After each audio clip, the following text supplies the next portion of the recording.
Selamat pagi dan salam sejahtera untuk kita semua. Yang saya hormati, Ibu Vinadia Ivontianti dan Ibu Lala Tarbiyatun Nasin Maleva selaku dosen pembimbing, serta kepada Pak Syahrul Khairi dan Ibu Eva Pramuni Oktaviani Sitanggang selaku dosen penguji.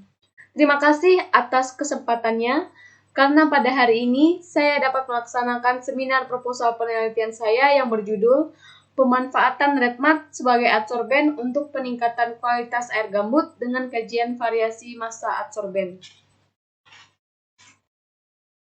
Berikut hal yang melatar belakangi penelitian saya, yaitu Indonesia memiliki kelimpahan REDMAT yang jumlahnya cukup besar, sekitar 50–55% dari bauksit yang diolah diperkirakan akan menjadi REDMAT. Jika limbah lumpur ini tidak dikelola secara terencana, maka dapat menimbulkan dampak terhadap lingkungan yang merugikan. Secara global, terdapat sekitar 70 juta ton REDMAT yang dihasilkan setiap tahunnya di seluruh dunia. Hal ini dikarenakan dari 1 ton pengolahan bauksit akan menghasilkan sekitar 0,8–1,5 ton REDMAT. Perkembangan yang begitu cepat pada industri alumina di seluruh dunia menyebabkan REDMAT menjadi salah satu permasalahan lingkungan, terutama disebabkan jumlahnya yang banyak dan sifat basa yang sangat kuat dengan pH sekitar 10 sampai dengan 13. Maka dari itu, REDMAT dapat dimanfaatkan dengan berbagai cara, seperti REDMAT sebagai bahan bangunan, pemulihan logam, pigmen dan cat, katalis, amandemen tanah, produksi keramik, serta adsorben untuk pengolahan air dan gas. Nah, di sini kan REDMAT dapat dimanfaatkan sebagai adsorben karena memiliki karakteristik yang berpotensi untuk dijadikan sebagai adsorben, yaitu REDMAT mempunyai pori-pori, luas permukaan, dan kandungan senyawa kimia yang berperan penting, yaitu silika atau Si dari SiO2 di REDMAT. Pada penelitian saya ini menggunakan salah satu aplikasi adsorben yang paling banyak digunakan, ialah untuk pengolahan air. Adapun sumber air yang memiliki potensi yang cukup besar untuk diolah adalah air gambut. Indonesia merupakan salah satu negara yang memiliki luas lahan gambut terbesar di dunia, yaitu sebesar 10,8% dari luasan daratan Indonesia. Kalimantan sendiri memiliki luas tanah gambut mencapai 4,7 juta hektar atau 32,1% dari luas gambut di Indonesia. Kalimantan Barat menjadi peringkat kedua dengan luas 1.680.135 hektar atau 73,8% dari luas air gambut di Kalimantan. Air gambut memiliki karakteristik konsentrasi Fe yang tinggi sehingga mengakibatkan air berwarna merah kecoklatan dan berbau logam. Zat organik yang tinggi dapat menjadi sumber makanan bagi mikroorganisme dalam air yang dapat menimbulkan bau apabila zat organik tersebut terurai secara biologis. Selain itu, pH yang rendah dalam air gambut dapat menyebabkan air terasa asam, sehingga dapat mengakibatkan kerusakan pada gigi apabila dikonsumsi. Berdasarkan karakteristik air gambut tersebut, maka untuk memanfaatkannya harus dilakukan pengolahan terlebih dahulu. Sebagai upaya penyediaan air bersih, maka penelitian ini akan dilakukan modifikasi REDMAT menjadi adsorben untuk mengabsorpsi zat pencemar sehingga air gambut tersebut dapat memenuhi persyaratan kualitas air bersih. Penelitian ini akan mengkaji variasi massa adsorben REDMAT. Variasi massa yang digunakan yaitu ada 1 gram, 3 gram, 5 gram, dan 7 gram dengan waktu kontak selama 90 menit. Adsorben REDMAT diaktifasi secara kimia dengan proses dealuminasi, yang dimana dealuminasi di sini menggunakan asam HCl dan asam H2SO4 dan menggunakan proses kalsinasi, di mana kalsinasi ini merupakan pemanasan dengan suhu tinggi. Suhu yang digunakan di sini adalah 700 derajat Celcius. Setelah adsorben REDMAT jadi, maka adsorben REDMAT ini ditambahkan dengan bahan perekat, yaitu berupa bentonit.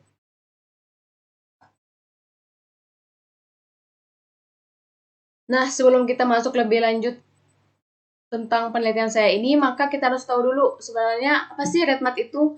Jadi, REDMAT di sini adalah residu atau bahan buangan yang berasal dari pengolahan bauksit untuk produksi alumina.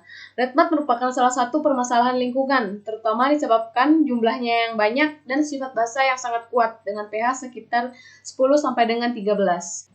Berikut bisa dilihat di tabel di samping merupakan tabel komposisi red mud asal Tayan, Kalimantan Barat.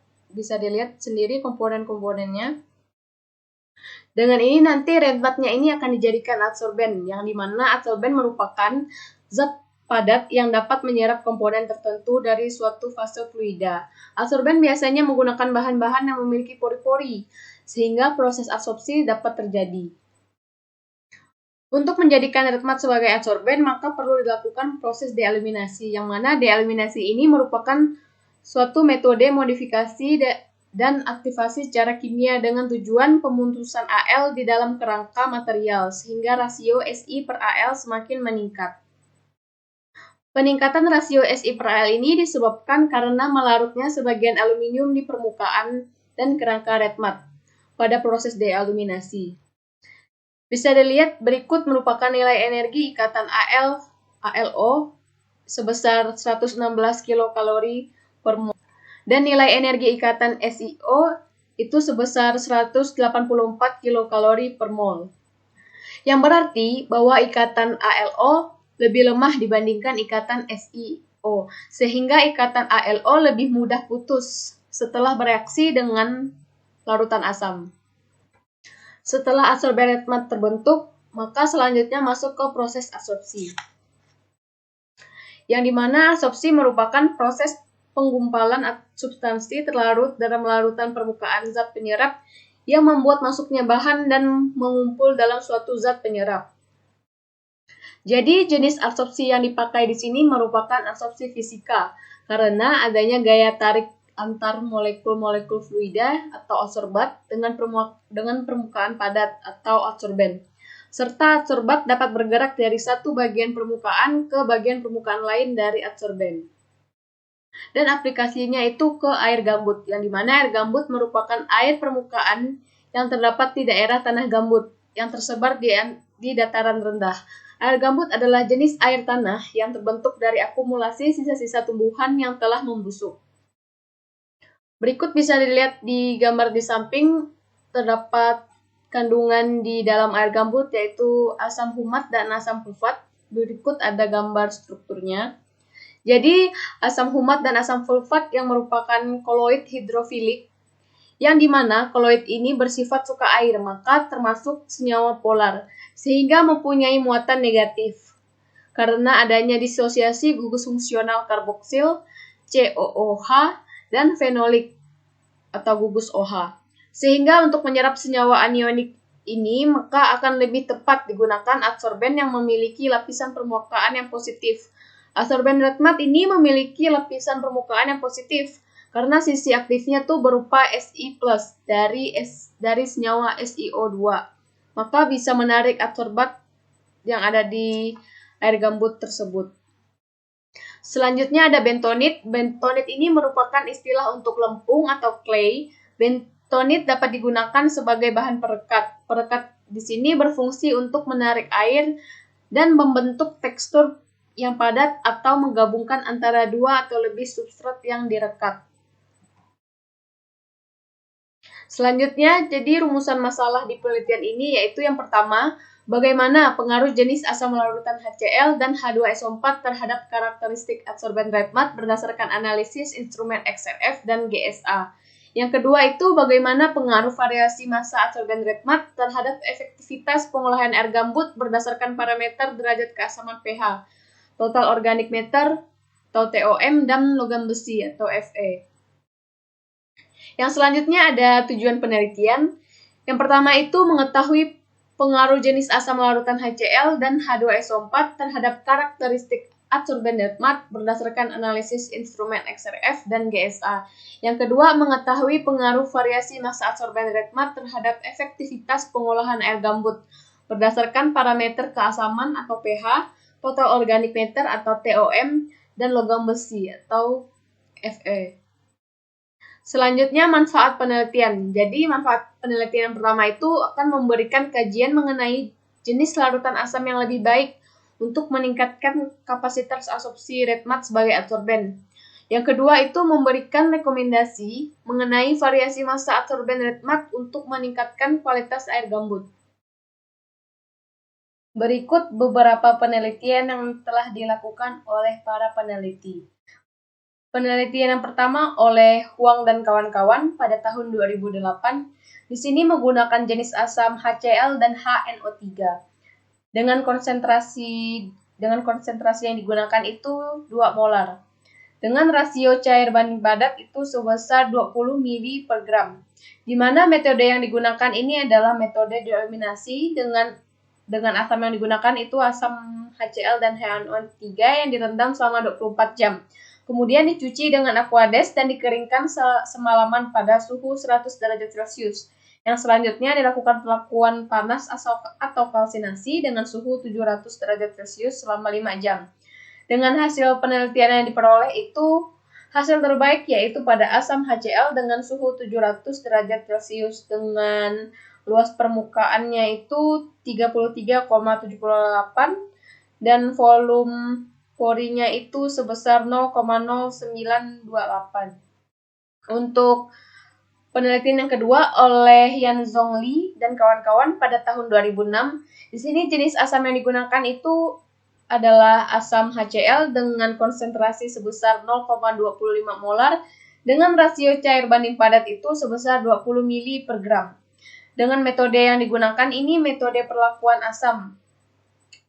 Metode eliminasi dengan menggunakan asam HCl yang direndam selama 2 jam. Kemudian dicuci dengan aquades dan dikeringkan semalaman pada suhu 100 derajat Celcius. Selanjutnya dilakukan perlakuan panas atau kalsinasi dengan suhu 700 derajat Celcius selama 2 jam.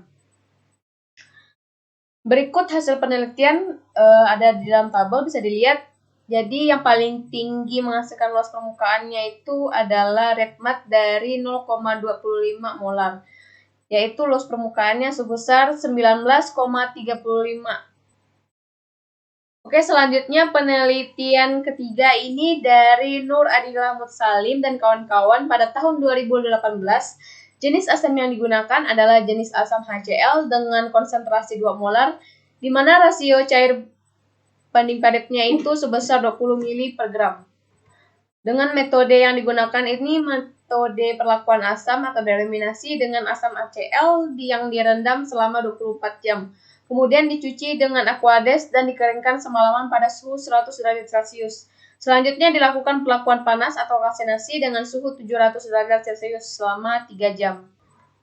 Hasil penelitian perlakuan asam dengan HCl meningkatkan kapasitas absorpsi dan memberikan kapasitas absorpsi tertinggi.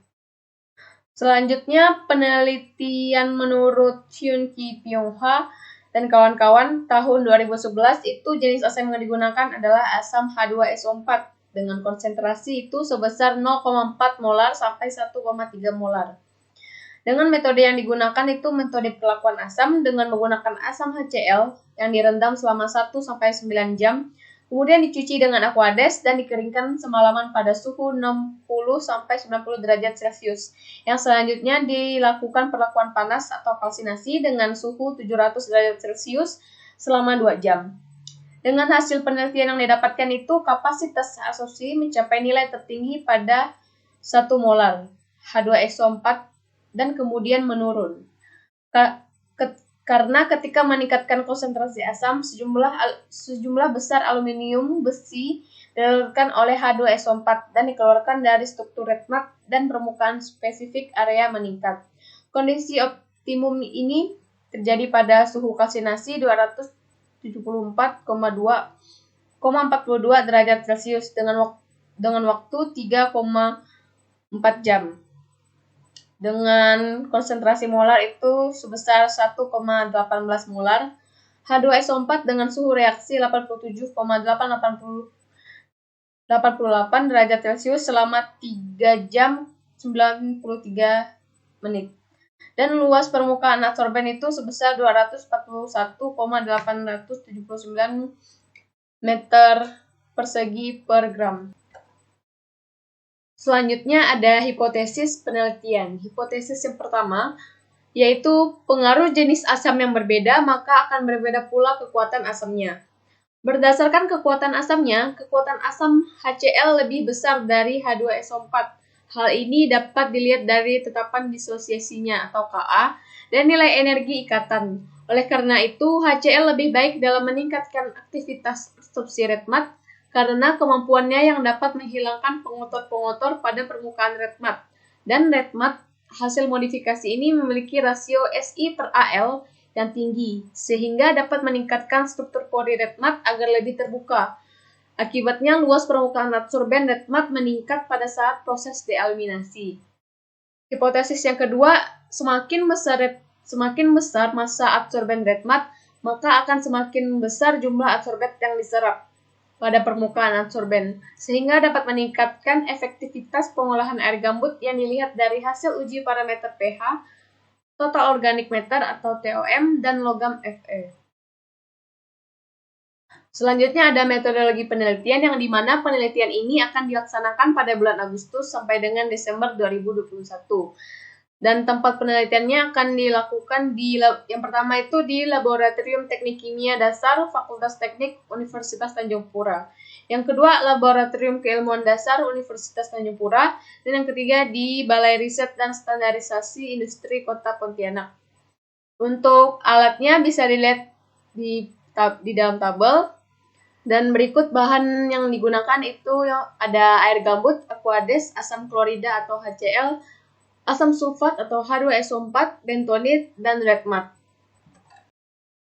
Selanjutnya, preparasi redmat. Jadi di sini redmat dalam bentuk bongkahan dikeringkan pada suhu 100 derajat Celcius dengan menggunakan oven selama 2 jam. Kemudian, bongkahan redmat yang telah kering kemudian dihancurkan dan dihaluskan dengan alu dan lumpang. Selanjutnya, redmat dianalisis dengan menggunakan XRF dan GSA, kemudian baru didapatkan redmat hasil preparasi. Selanjutnya masuk ke pengolahan adsorben redmat. Jadi di sini pengolahan adsorben redmat itu dibagi menjadi 3 proses ya. Jadi prosesnya ada deeliminasi, kalsinasi, dan penambahan perekat. Yang pertama itu deeliminasi, jadi redmat direndam menggunakan asam klorida HCl dan asam sulfat H2SO4 dengan konsentrasi yang sama, yaitu 1 molar selama 4 jam. Dengan perbandingan cair banding padat yaitu sebesar 20 ml per gram. Kemudian redmat dicuci dengan aquades hingga netral. Kemudian masuk ke proses kalsinasi, di mana redmat dipanaskan di dalam furnace pada suhu 700 derajat Celcius selama 3 jam. Kemudian redmat diayak hingga ukuran partikel yang diinginkan yaitu 100 mesh. Kemudian redmat yang telah dideeliminasi dan dikalsinasi selanjutnya dianalisis dengan XRF dan GSA. Kemudian masuk ke proses penambahan perekat, di mana redmat dicampurkan bahan perekat berupa bentonit dengan perbandingan redmat banding bentonit yaitu yang digunakan sebesar 1:1/4 dan ditambahkan aquades sedikit demi sedikit hingga homogen. Kemudian campuran redmat dan bentonit dikeringkan di dalam oven dengan suhu 100 derajat Celcius selama 1 jam. Selanjutnya, sorben redmat yang sudah siap diaplikasikan ke proses air gambut. Selanjutnya ada proses absorpsi air gambut yang dimana di sini tuh terjadi proses absorpsi. Jadi sampel air gambut ini dianalisis dengan komposisi sebelum perlakuan absorpsi dengan parameter derajat keasaman pH, total organic matter atau TOM, dan logam besi atau Fe di Balai Riset dan Standarisasi Industri Kota Pontianak. Selanjutnya air gambut dimasukkan ke dalam 4 gas kimia yang masing-masing itu sebanyak 250 ml. Kemudian ditambahkan adsorben redmat dengan variasi massa sebanyak 1 gram, 3 gram, 5 gram, dan 7 gram. Dengan lama waktu kontak 90 menit dan laju pengadukan sebesar 150 rpm. Kemudian air gambut dipisahkan menggunakan kertas saring untuk melihat perubahan air gambut. Selanjutnya air gambut tersebut dilakukan analisis untuk mengetahui kadar derajat keasaman pH, total organic matter atau TOM, dan logam besi atau Fe yang selanjutnya dilakukan proses absorpsi. Sampel air gambut dibandingkan hasilnya dan standar parameter air bersih yang telah ditetapkan.